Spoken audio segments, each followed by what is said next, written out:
વિચલ સુરેખ સમીકરણ યુગ્મ એ પ્રકરણમાં આપણે આવતીકાલે શરતો જોઈ ગયા હતા. આજે આપણે થોડા એક્ઝામ્પલ એવા જોઈશું કે સમીકરણ સુસંગત છે કે નહીં એ ચેક કરતા આજે આપણે શીખવાનું છે.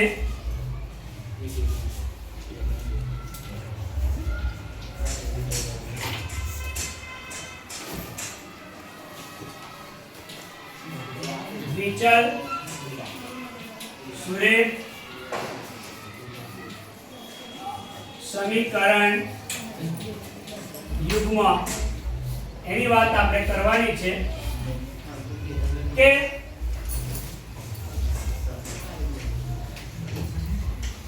સમીકરણ સુસંગત છે કે નહીં ચકાસો.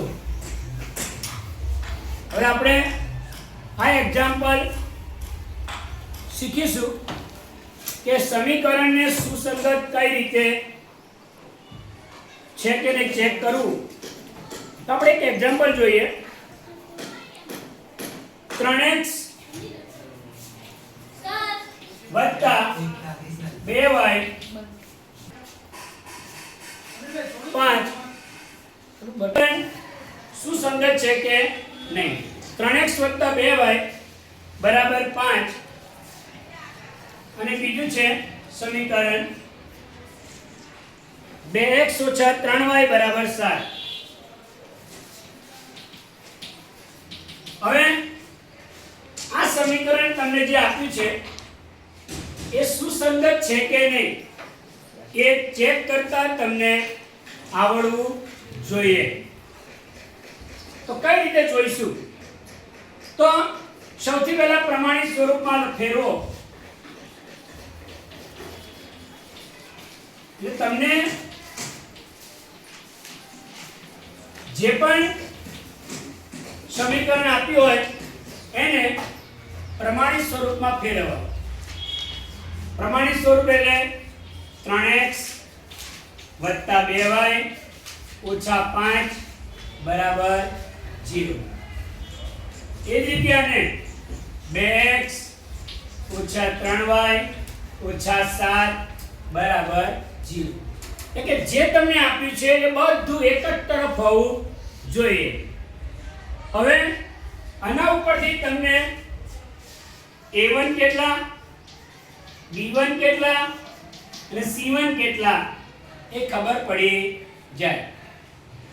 a1 એટલે x નો સહગુણક, b1 એટલે y નો સહગુણક, c1 એટલે અચળ બળ. સ્ટોપ કરી દો. a1 કોણ બોલશે? a1 x નો સહગુણક. કોણ બોલશે a1? સ્નેહા. a1 એટલે x નો સહગુણક. ક્યાં છે આમાં? 3. b1 2.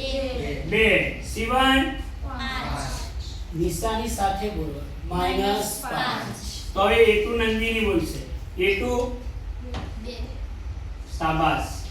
b2 ખોટું -3 અને c2 -7. ચાલો 6 એ 6 તમારી પાસે આવી ગયા.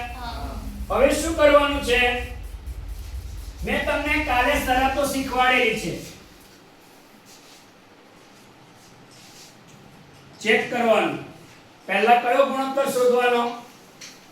a1 a2. a1 કેટલા છે? 3. a2 કેટલા છે? 2. ચાલો આ એક ગુણોત્તર કેટલો આવ્યો? 3/2. ચાલો હવે બીજો ગુણોત્તર શોધો. b1 છેદમાં b2. b1 કેટલા? b2 એટલે જવાબ આવ્યો -2/3. તો બંને સેમ છે? હા કે ના? બંને સરખા નથી. એટલે આપણી કઈ શરત આવી? 3 માંથી પહેલી. અહીં a1 a2 does not is equal to b1 b2. બંને સરખા નથી. બંને સરખા ના હોય તો મેં પુસ્તકમાં લખાયેલું છે કેટલા ઉકેલ મળશે? તેથી સમીકરણ યુગ્મને અનન્ય ઉકેલ હોય. બરાબર, એક અને માત્ર એક જ ઉકેલ મળશે. તો આપણે વાત કરી કે જેને એક ઉકેલ હોય અથવા અસંખ્ય ઉકેલ હોય તો તેને સુસંગત કહેવાય. તો અહીંયા એક ઉકેલ આવ્યો કે ના આવ્યો? એટલે લખવાનું આમ આપેલા બંને સમીકરણ યુગ્મ સુસંગત છે. સમજ પડી જાય? ફરીથી એકવાર તમને બંને સમીકરણ આપ્યા હોય સૌથી પહેલા પ્રમાણિત સ્વરૂપમાં ફેરવી દેવાના. પ્રમાણિત સ્વરૂપ એટલે બધા એક જ તરફ હોવા.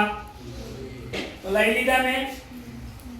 પછી a1 a2 b1 b2 c1 c2 લખતા આવડે. પછી શરત ચેક કરતા જવાનું. ત્રણ શરતો છે. પહેલીમાં પાસ ના થાય તો બીજીમાં જવાનું. પહેલી જ શરતમાં પાસ થઈ ગયા એ બે સરખા આયા. બંને સરખા આયા હોત તો ત્રીજું શોધવું પડે ગુણોત્તર. એના ઉપરથી ખબર પડે કે સમીકરણ સુસંગત છે કે